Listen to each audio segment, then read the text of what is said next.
field, and one of the questions I asked was, how do they come up with the internal decision with Matthew Stokes? The whole group, the whole leadership group, we sat down and talked about it for a while. It's not a decision we came to lightly. It was more what was going to have the biggest impact on him as a person and as a footballer, and how he could best come back from what had happened.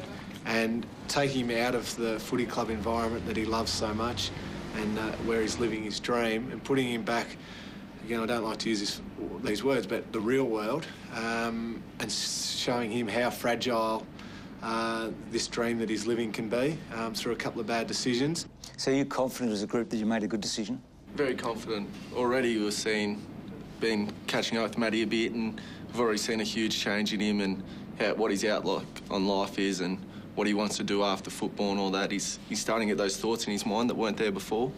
Free agency and down the track in 2012. But just taking another step, do you think footballers, when they get to the end of the contract, should have the right to go wherever they want? There's a lot of people who have come out and voiced their strong, disgust against it, but it's a lot of people who are afraid of change, and if a club treats a player well and looks after him, they won't want to leave anyway. So are you basically in favour of free agency? You think it's a good idea? Yep. The expansion of the competition, is that make you happy that we're going to have 18 teams? Does it sort of unsettle you? I mean, how do you feel about the expansion plans? It's not going to bother me too much, Bruce. I'll be gone by the time those clubs settle in. But... The Mayor of Geelong will never be gone. That's probably a good thing, though. Yeah. Depends if they extend the games during the season or listen to what they do there, but I don't think it's a bad thing at all.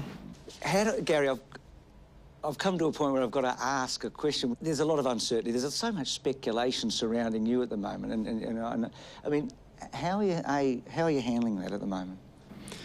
I'm fine. I'm fine. It's not something that's affecting me at all. I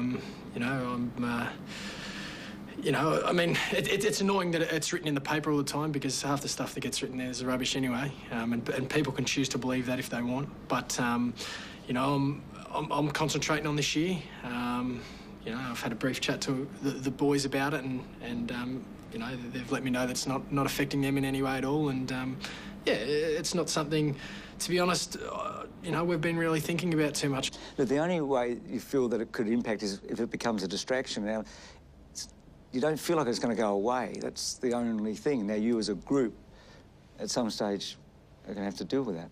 It's really not a distraction, Bruce, at all. As Gary mentioned, it's a big story in the media and it's a big story in the footy public, but within the walls of the Geelong Footy Club, amongst the team, it's just a non-issue. Apart from briefly having a joke about it every now and then, it's just not even mentioned. As Gary said, we're completely focused on 2010 and, more importantly, on Friday night against Essendon. So if it was a big issue within the walls of the Geelong Footy Club, then we'd have to deal with it, but it's not. It's a total non-issue at the moment. Gary, that's great, and your fans will love to.